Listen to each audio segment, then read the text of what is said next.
नमस्कार साथियों, कैसे हैं आप सब। चलिए आज अपने क्लास की शुरुआत एक मोटिवेशनल कोट से करते हैं। Whoever digs a pit for others falls into it himself। जो दूसरों के लिए गड्ढा खोदता है वो एक दिन स्वयं उस गड्ढे में गिरता है। ये कल भी सही था और ये आज भी सही है और आने वाले दिनों में भी सही होगा। तो चलिए हम अपने क्लास की शुरुआत करते हैं। थोड़ा सा ब्रीफ हिस्ट्री ले लेते हैं जो कल हमने पढ़ा था। कल हमने पढ़ा था हैव के बारे में, और से I have a pen, I have a house, I have a tree, I have a book. तो इस तरह से हमने पढ़ा था। आज हम हैव के बारे में ही पढ़ेंगे, लेकिन इसमें जो सब्जेक्ट होगा वो अलग होगा। आज हम दे, यू और वी के साथ क्या लगता है हम आज उसके बारे में पढ़ेंगे। तो चलिए हम शुरुआत करते हैं अपनी क्लास का। इस कोर्स को हम हटाते हैं और हमारे साथी जो भी हैं वो जुड़ने का प्रयास करें, क्योंकि हम बेसिक से इंग्लिश शुरू किए हुए हैं और स्टार्टिंग फेज से जो स्टार्टिंग इंग्लिश होता है हम वहाँ से शुरू किए हुए हैं। वहाँ से शुरू करने का मतलब होता है कि जो इंग्लिश के बारे में कुछ नहीं जानते हैं वो भी आसानी से इंग्लिश को सीख सकें। और स्किल IQ हिंदी का जो उद्देश्य है कि we will learn English in easy Hindi language. तो चलिए हम शुरू करते हैं। और आज का हमारा क्लास होगा किसे लेकर, तो दे को लेकर। किसे लेकर शुरू होगा, दे को लेकर। THEY, they, we and you. इसके साथ क्या लगता है, जैसे उनके पास एक कार है, हम लोगों के पास एक कार है और तुम्हारे पास एक कार है। तो यहाँ पे ये सब्जेक्ट के रूप में होता है। चलिए पहले इन सब का मीनिंग जान लेते हैं हम लोग। दे का मतलब होता है वे लोग। क्या होता है, वे लोग या वे सब। वी का मतलब होता है हम लोग। वी का क्या मतलब होता है, हम लोग। और यू का मतलब होता है तुम सब या आप या आप लोग। ये यू का मतलब होता है। ठीक है, तो अब हम चलते हैं कि ये जो आज हम सेंटेंस पढ़ेंगे, छोटे छोटे जो वाक्य पढ़ेंगे इंग्लिश में, जिनसे आपका इंग्लिश में बोलने का जो प्रैक्टिस है वो बेहतर होता चला जाएगा। तो चलिए हम जानते हैं यू, वी या क्या बोला मैंने अभी, they. You have, we have and they have. सबके साथ हैव लगता है। सबके साथ क्या लगता है, हैव प्लस वर्ड। वर्ड का मतलब यहाँ पे होता है नाउन। जैसे you have, we have and they have, उसके साथ एक वर्ड लेंगे। जैसे इसका मतलब होता है कि मेरे पास है या मैं रखता हूँ। मेरे पास है या मैं रखता हूँ, इसका मतलब ये होता है। चलिए कुछ सेंटेंस लेते हैं हम लोग। जैसे तुम्हारे पास एक गाय है। तुम्हारे पास एक गाय है, क्या बोलेंगे इसको, यू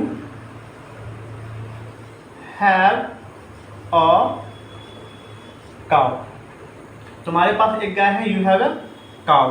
अब चलिए हम लोगों के पास एक गाय है। हम लोगों के पास एक गाय, वी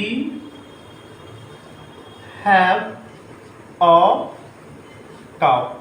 अब चलिए उन लोगों के पास एक गाय है, ठीक है ना, या वे लोग एक गाय रखते हैं। They have a cow.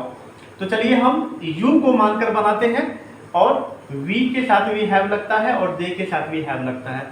जैसे तुम्हारे पास एक घर है, यू हैव अ हाउस। आप यदि मेरे साथ दोहराएंगे, मेरे साथ वाक्य को रिपीट करेंगे, सेंटेंस को दोहराएंगे, तो आप भी बेहतर तरीके से बोल सकते हैं, क्योंकि इंग्लिश का मतलब होता है प्रैक्टिस। आप जितना प्रैक्टिस करोगे उतनी अच्छी तरीके से इंग्लिश बोल पाओगे।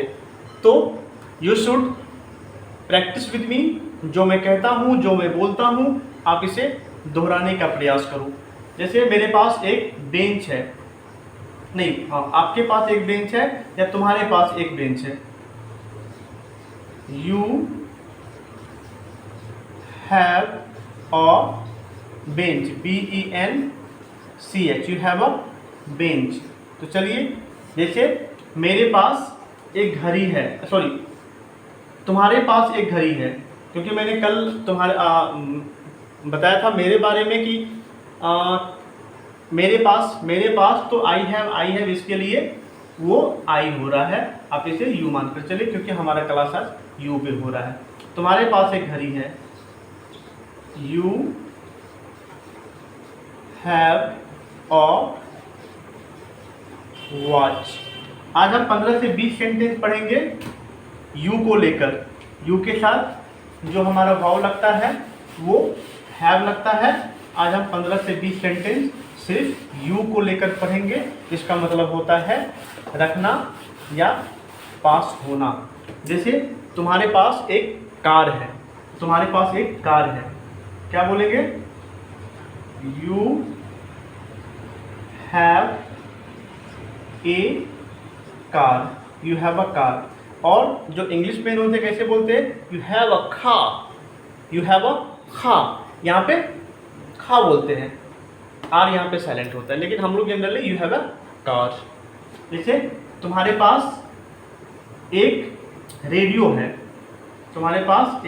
है, you have a radio, RADIO, radio को हिंदी में क्या कहते हैं? आप लोग कमेंट बॉक्स में बताना कि रेडियो को हिंदी में क्या कहते हैं, आप लोग बताना, नहीं तो मैं बताऊंगा। चलिए, रेडियो को आकाशवाणी कहते हैं। क्या कहते हैं रेडियो को? आकाशवाणी। पहले आप लोग सुनते थे, ये आकाशवाणी का प्रसारण है, आकाशवाणी। चलिए, अब मेरे पास, चलिए कुछ लेते हैं। यू हैव अ पेन, तुम्हारे पास एक कलम है। तुम्हारे पास एक किताब है, यू हैव अ बुक, तुम्हारे पास एक किताब है, यू हैव अ बुक। तुम्हारे पास एक साइकिल है, you have a bicycle, BICYCLE, bicycle. चलिए, बाइसिकल का मतलब क्या होता है जानते हैं। बाय का मतलब होता है दो, बाय का क्या मतलब होता है? दो। मैं वो बाय नहीं बोल रहा हूँ, BUI का मतलब होता है खरीदना, लेकिन मैं यहाँ पे बोल रहा हूँ BI, बाय साइकिल। बाय का मतलब होता है यहाँ पे दो, बाय का मतलब क्या होता है? दो। और साइकिल का मतलब होता है चक्र। क्या होता है? चक्र। बोलते हैं ना कि ये एक साइकिल में है, बाईसाइकिल, अर्थात दो पहिया, इसी को बोलते हैं बाईसाइकिल। क्या बोलते हैं? बाईसाइकिल। वो भी बाय होता है BUI, बाय, और यहाँ पे ये BI, बाय। सुनने में दोनों सेम लगता है, लेकिन इसका जो मीनिंग होता है वो बिल्कुल अलग होता है। तो आप समझ गए होंगे कि यू हैव अ बाईसाइकिल, तुम्हारे पास एक बाईसाइकिल है। तो चलिए, अब कुछ और लेते हैं। जैसे तुम्हारे पास एक टेलीविज़न है, क्या होगा? यू हैव अ टीवी, क्या होता है? You have a TV.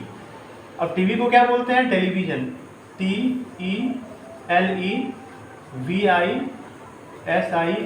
Television का हिंदी क्या होता है? तो आप लोगों को पता नहीं है, तो चलिए मैं बताता हूँ। टेलीविज़न का मतलब होता है दूरदर्शन। टेली का मतलब होता है TEL, टेली का मतलब होता है दूर, और विजन, VISION, विजन का मतलब होता है दर्शन। बोलते हैं ना कि उसका विजन बहुत अच्छा है, विजन का मतलब होता है दर्शन। टेली का मतलब होता है दूर, और विजन मीन्स दर्शन, दूरदर्शन। दूर से जब किसी भी चीज़ का दर्शन करते हैं, देखते हैं, तो इस प्रक्रिया को बोलते हैं टेलीविज़न, और टेलीविज़न से ही दूरदर्शन, और दूरदर्शन से ही टेलीविज़न। पहले जब आप टीवी देखते होंगे तो उसमें बोला जाता था कि ये दूरदर्शन का प्रसारण है, जिसे हम लोग डीडी कहते हैं। डीडी, डी फॉर दूर एंड डी फॉर दर्शन। ये भारत सरकार का अपना चैनल है जिसे हम लोग दूरदर्शन कहते हैं। चलिए कुछ और एग्जांपल्स लेते हैं। जैसे आपके पास एक इंस्ट्रूमेंट बॉक्स है, यू हैव अ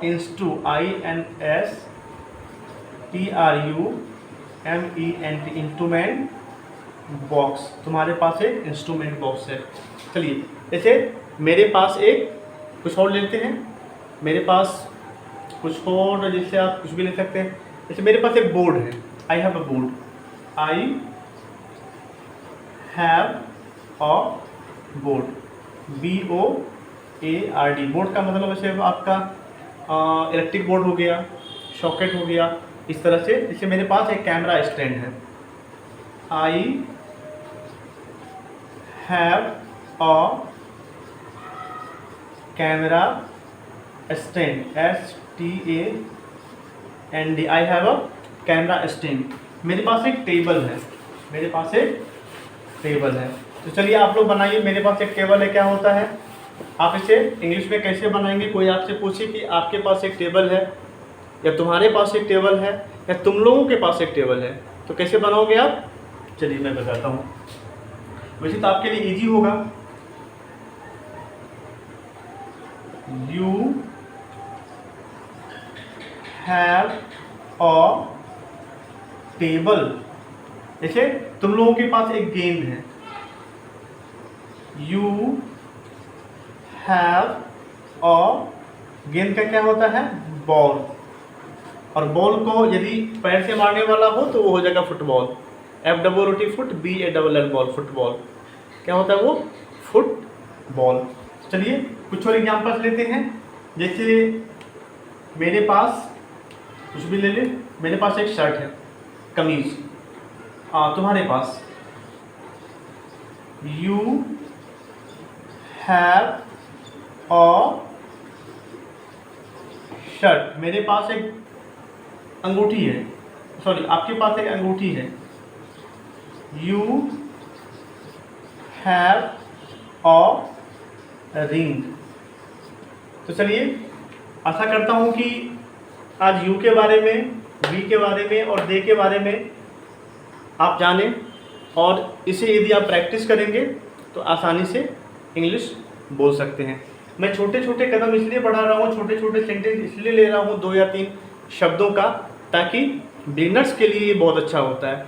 और यदि आप थोड़ा थोड़ा पढ़ने लगो, थोड़ा थोड़ा बोलने लगो, और ये छोटे छोटे सेंटेंस से ही होगा। यदि आप एक बार बड़े सेंटेंस लेना शुरू करोगे तो आप समझ ही नहीं पाओगे, आप समझ ही नहीं पाओगे।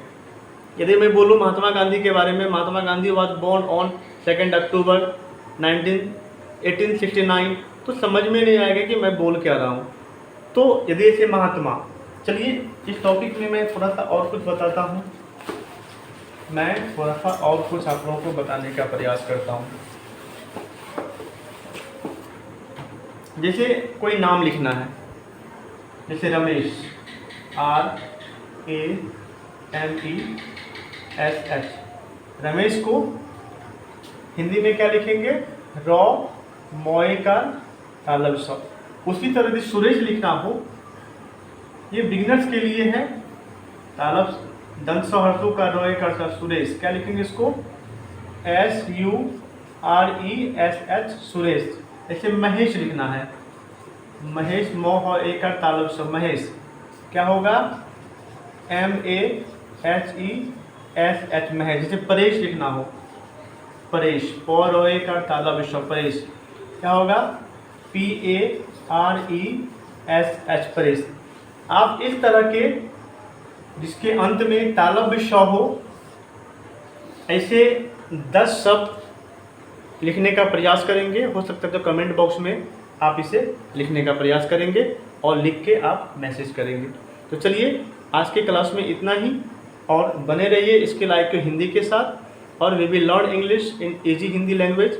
और कल हम फिर नई ऊर्जा के साथ अपने क्लास को सही समय पर ज्वाइन करेंगे, क्योंकि आज हम लोगों के यहाँ मुहर्रम था और मुहर्रम के वजह से जो लाइन होता है बिजली वो कटी हुई थी, थोड़ा सा शोरगुल भी था और शोरगुल के कारण आज मैं समय से जो क्लास होता है वो ले नहीं पाया। तो कल से प्रयास होगा कि 100 समय क्लास हो और मैं लिया करूँगा 100 समय। चलिए आज के लिए धन्यवाद, शुभ रात्रि, गुड नाइट, बाय बाय।